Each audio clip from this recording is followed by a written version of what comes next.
ಮೂಲ ಯಾವುದು? 4,500 ಕೋಟಿ ರೂಪಾಯಿ ಸಣ್ಣ ಅಮೌಂಟ್ ಅಲ್ಲ. ಎಲ್ಲಿದ್ದದು? ಇವುಗಳನ್ನೆಲ್ಲ ತನಿಖೆ ಸಜ್ಜಂತವಾಗಿ ನಡಿಬೇಕಾಗಿದೆ, ನಡೀಲೇ ಬೇಕನ್ನುವಂಥ ಮಾತನ್ನು ಇವತ್ತು ನಾವೆಲ್ಲರೂ ಒಕ್ಕೊರಲಿಂದ ಕೇಳ್ತಾ ಇದ್ವಿ. ಅದರಲ್ಲೂ ಬೆಳಗಾವಿ ಜಿಲ್ಲೆಯಲ್ಲಿ ಇದೊಂದು ದೊಡ್ಡ ಸ್ಕ್ಯಾಂಡಲ್, ಹರ್ಷದ ಮೆಹ್ತಾ ಸ್ಕ್ಯಾಂಡಲ್ ಆದಂಗೆ ಹೋಗ್ಬಿಟ್ಟದ. ಇದಕ್ಕೆ ಒಂದು ತಾರ್ಕಿಕ ಅಂತ್ಯ ಸಿಕ್ಕ ಇಂಥ ಮೋಸಗಾರರಿಗೆ ನಮ್ಮ ಸಮಾಜದ ಅವಕಾಶ ಕೊಡಲಾರ್ದಂಗೆ ಅವ್ರು ಶಿಕ್ಷೆ ಆಗುವಂಥ ವ್ಯವಸ್ಥೆ ಮಾಡಿದರೆ ನಾಳೆ ದಿನದಲ್ಲಿ ಇಂಥ ದಗಲ್ಬಾಜಿ ಮಾಡಿ ದುಡ್ಡು ಬೋಡುವಂಥ ಜನರ ಭಯ ಹುಟ್ಟೆ. ಅದರಲ್ಲೂ ಈ ರಾಜಕಾರಣಿಗಳ ಬಗ್ಗೆಯೂ ಸಹಿತ ನಾವು ಇವತ್ತು ಈ ದಿಸೆಯಲ್ಲಿ ನಮ್ಮ ಗೋಧಿ ಮೀಡಿಯಾನೂ ಮಾಡಬೇಕಾಗ್ಯದ. ಕೇವಲ ನಮ್ಮ ಮೀಡಿಯಾ ಅಷ್ಟಲ್ಲ, ಪಾಪ ಸಾಮಾನ್ಯ ಮೀಡಿಯಾ ಉದ್ದಾಡಿ ಮಾಡ್ತಾ ಇರ್ತಾರೆ. ನಮ್ಮ ಯೂಟ್ಯೂಬರ್ಸ್ಗಳು ನಿಜವಾಗಿ ಇವತ್ತು ಹೋರಾಟಗಾರರ ಕೆಲಸವನ್ನು ನಮ್ಮ ಯೂಟ್ಯೂಬರ್ಸ್ ಮಾಡ್ತಾಯಿದ್ದಾರೆ.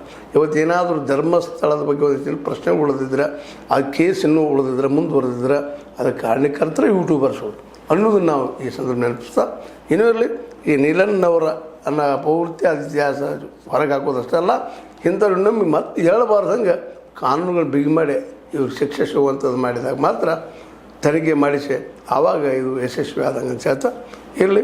ಏನೋ ಆಗಲಿ, ಒಟ್ಟಲ್ಲಿ ನೀಲನ್ನ ಎನ್ಕ್ವೈರಿ ನಡೆದು ಆಗಲಿ ಅಂತ ಹೇಳ್ತಾ, ಡಾಕ್ಟರ್ ಶಿವಾನಂದ ನೀಲನ್ ಅವರು ಹುಟ್ಟದಿರಲಿ ಅಂಥವ್ರು ಮತ್ತು ನಾವು ಮೆನ್ನು ಹೇಳ್ತೀವಿ. ಅದು ಹುಡ್ತಾನೆ ಇರ್ತಾರೆ. ಆ ವ್ಯವಸ್ಥೆ ದೋಷೋ ನಮ್ಮ ದೋಷೋ ನಾವು ಸಹಿತ ಜನಸಾಮಾನ್ಯರು ಅದನ್ನು ಏನಪ್ಪ ಅಂತಂದ್ರೆ ವಿರೋಧಿಸುವಂಥ ಒಂದು ಮಾತನ್ನು ಬೆಳೆಸ್ಬೇಕಾಗ್ತದೆ. ಮತ್ತು ಇಂಥವ್ರು ನಮಗೆ ದುಡ್ಡು ಕೊಡುವಂಥ ಜನನು ಎಚ್ಚರಗೊಳ್ಬೇಕಾಗಿದೆ ಅಂತ ಹೇಳ್ತಾ, ಇದು ನೀವು ಲೈಕ್ ಆಗಿರ್ಬೋದು, ಲೈಕ್ ಮಾಡಿ, ಶೇರ್ ಮಾಡಿ, ಕಮೆಂಟ್ ಮಾಡಿ, ಜೊತೆಗೆ ಸಬ್ಸ್ಕ್ರೈಬ್ ಮಾಡಿ. H16 ನ್ಯೂಸ್ ಅರ್ಥ ತಿಳಿಸ್ತಾರದು ಸತ್ಯದ ಕೈಗಳಲ್ಲಿ ವಂದನೆಗಳು. ಆತ್ಮೀಯ ಸಾರ್ವಜನಿಕರಲ್ಲಿ H16 ಅರ್ಥಾತ್ ಸೀತಾರಾಮದಿಂದ ಒಂದು ಮನವಿ. ಈ ಸಂಸ್ಥೆ ಭ್ರಷ್ಟಾಚಾರ, ಅನ್ಯಾಯ, ಅತ್ಯಾಚಾರಗಳಿಂದ ನೊಂದವರ ವೇದಿಕೆ.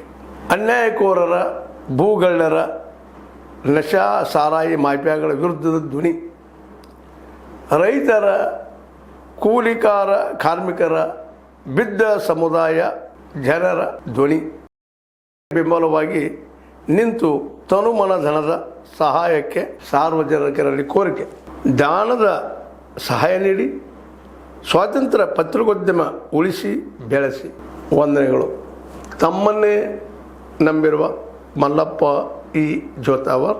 ಈ ಕೆಳಗಿನ QR ಸ್ಕ್ಯಾನ್ ಮಾಡಿ ಅಥವಾ ಈ ನಂಬರ್ ಅಂದರೆ 7411402405ಗೆ ಇಲ್ಲ 9686864852ಗೆ ನೀವು ಫೋನ್ಪೇ ಮಾಡಿ, Paytm ಮಾಡಿ ಅಥವಾ ಇನ್ನಾವುದೇ ಮಾಧ್ಯಮದಿಂದ ಗೂಗಲ್ ಮೂಲಕ ಸಹಾಯ ಮಾಡಿ ಈ ಪ್ರಾಮಾಣಿಕ ಪತ್ರಿಕೋದ್ಯಮವನ್ನು ಉಳಿಸಿ ಅಂತ ಮತ್ತೊಮ್ಮೆ ಮನವಿ.